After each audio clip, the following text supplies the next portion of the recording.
بسم اللہ الرحمن الرحیم۔ حضرت ابن عمر رضی اللہ تعالیٰ بھی حضور اقدس صلی اللہ علیہ وسلم کا ارشاد نقل کرتے ہیں کہ لذتوں کی توڑنے والی چیز یعنی موت کا تذکرہ کثرت سے رکھا کرو۔ حضرت انس رضی اللہ عنہ فرماتے ہیں کہ ایک مرتبہ حضور صلی اللہ علیہ وسلم تشریف لائے تو صحابہ اکرام ہنس رہے تھے۔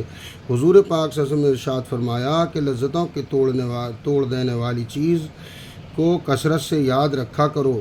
اس کو جو شخص فراخی میں یاد کرتا ہے اس پر یہ تنگی کرتی ہے، اور جو تنگی میں اس کو یاد کرتا ہے اس پر فراخی کرتی ہے۔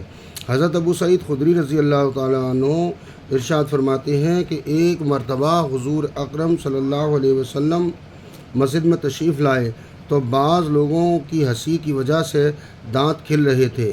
حضور صلی اللہ علیہ وسلم نے ارشاد فرمایا کہ تم اگر لذتوں کے توڑنے والی چیز یعنی موت کو کثرت سے یاد کرتے تو وہ ان چیزوں میں مشغول ہونے سے روک دیتی جن سے ہنسی آئی۔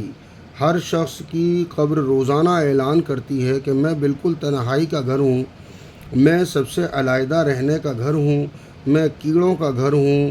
جب نیک مومن دفن ہوتا ہے تو قبر اس سے کہتی ہے کہ تیرا آنا بڑا مبارک ہے، تیرے آنے سے بڑی خوشی ہوئی۔ جتنے لوگ میری پشت پر چلتے تھے ان میں تو مجھے بہت پسند تھا۔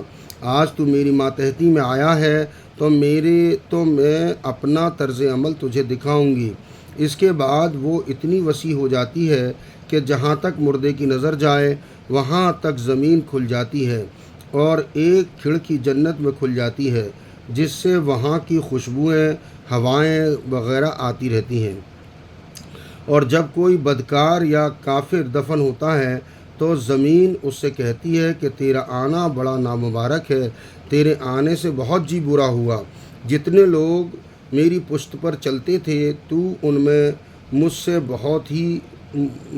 بہت ہی برا لگتا تھا۔ آج تو میری ماتحتی میں آیا ہے تو میں اپنا طرز عمل تجھے دکھاؤں گی۔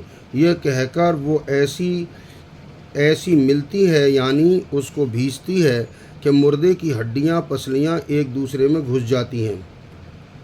حضور اقدس صلی اللہ علیہ وسلم نے ایک ہاتھ کی انگلیاں دوسرے ہاتھ میں ڈال کر بتایا کہ اس طرح ہڈیاں پسلیاں ایک جانب کی دوسری جانب میں گھس جاتی ہیں اور 70 اژدہے اس کو ڈسنا شروع کر دیتے ہیں، اور وہ ایسے زہریلے ہوتے ہیں کہ اگر ان میں سے ایک بھی زمین کے اوپر پھونک مار دے تو قیامت تک زمین پر گھاس اگنا بند ہو جائے۔ یہ سب کے سب قیامت تک اس کو کاٹتے رہیں گے۔ اس کے بعد اللہ تعالی ہماری حفاظت فرمائے، ہر مومن کی حفاظت فرمائے۔ اس کے بعد حضور صلی اللہ علیہ وسلم نے فرمایا کہ قبر یا تو جنت کے باغوں میں سے ایک باغ ہے یا دوزخ کے گڑھوں میں سے ایک گڑھا ہے۔ حضرت ابن عمر رضی اللہ عنہ فرماتے ہیں کہ ایک شخص نے حضور صلی اللہ علیہ وسلم سے دریافت کیا کہ یا رسول اللہ، سب سے زیادہ سمجھدار اور سب سے زیادہ محتاط آدمی کون ہے؟ حضور صلی اللہ علیہ وسلم نے فرمایا کہ جو شخص موت کو کثرت سے یاد رکھتا ہو اور موت کے لیے ہر وقت تیاری میں مشغول رہتا ہو، یہی لوگ ہیں جو دنیا کی شرافت اور آخرت کا اکرام حاصل کرنے والے ہیں۔ حضرت عمر بن عبد العزیز رحمۃ اللہ علیہ